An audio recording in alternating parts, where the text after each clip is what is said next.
Hello everybody, I'm forecaster Dustin Staples. This is your latest WITN First Alert forecast here on this last Sunday of February, and guess what? It's a wet weekend again. We continue to have this trend of the pattern as being on the consecutive weekends now marking number 7 of this year alone. One dry weekend, and that was the first weekend we had back in February. That was the 7th and 8th, and that was about it. And the way things are going right now, we continue to see another possible wet weekend for next weekend coming up. Well, let's see how things play out for now. Highs, though, for Saturday varied 50s, 60s, even near 70 here for some of you. Definitely a little bit of warmer start down there for sure. We've had a lot of rain fall again. We had rumbles of thunder, lightning going off early this morning, but there were non-severe thunderstorms. Again, this is kind of back right around since midnight early this morning, give or take. So we probably will have accumulating more rainfall over the next 12 hours as we go towards tonight. Of course, rounds of rain today, kind of off and on here and there.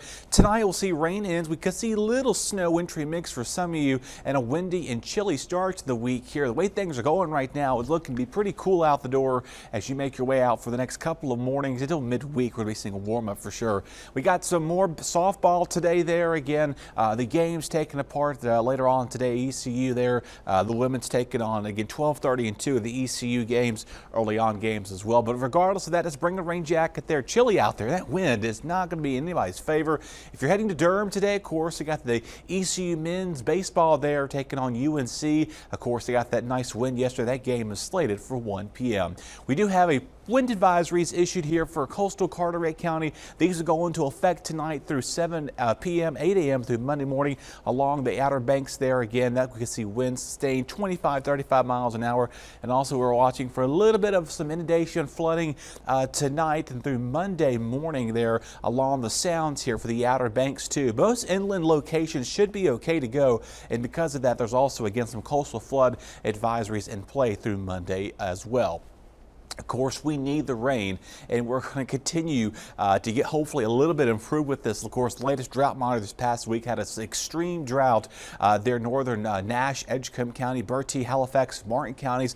That severe drought did slightly expand a little bit to the east here now to include a little bit of Beaufort and Craven and Pamlico counties. Abnormally dry conditions down to the coastline with moderate drought conditions elsewhere. So generally speaking, we need a little rain. All right, of course, tonight, what can we expect? Most of us will see rain. Again, we did move this mixed line a little bit further south here north of 64 to 64 sure.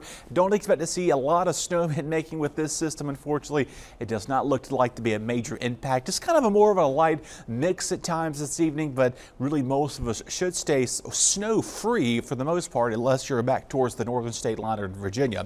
This afternoon, again, it's getting cold. The rain is wrapping around here. We're dropping to the 30s tonight. Of course, what's happening to this cold air, it's just a cold rain, and it's making things get cold quick. It changes over to a little bit of that wintry mix. You kind of could see that right here north of 64. We had that highlighted pink area. Yeah, we could see maybe a few flakes mixing in, say south of Greenville, Washington, over towards Beaufort County, a little bit back towards Hyde and Darrell-Terre County. So again, some of you could see a little bit of flurries tonight, a little bit of mixing back towards the Outer Banks there, but we're above freezing, so it's not going to really cause any disruptions there. But don't be surprised if you continue to see a few flakes as you step out the door northern Elizabeth City to the Virginia Peninsula there towards Virginia Beach, where they could see more of a major, more significant impact. We may be dealing with maybe a few stray showers tomorrow.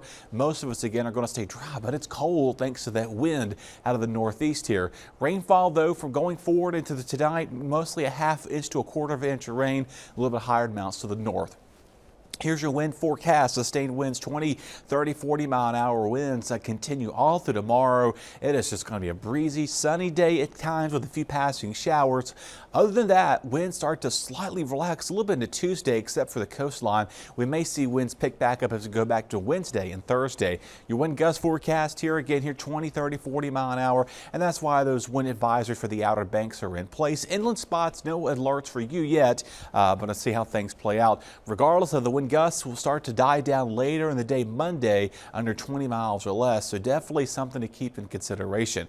It does bring wind chills. Yeah, we have a bit more of wind chill here dealing with here, feeling like the 20s out there by tomorrow afternoon, feeling like the 30s, and then back down, feeling like the 20s and teens for Tuesday morning because of that north flow staying around. Then we'll eventually get a little bit better as we go towards each of the morning. But again, we've got more softball happening at Durham as the women's are taking on Duke there. That game is slated for 5 p.m., 45 degrees, chilly and not as windy, so a little good news with that. We'll walk you through your next few days to come. Mid-40s here today. Again, temperatures falling through the rest of this afternoon, so we've already seen our daytime high.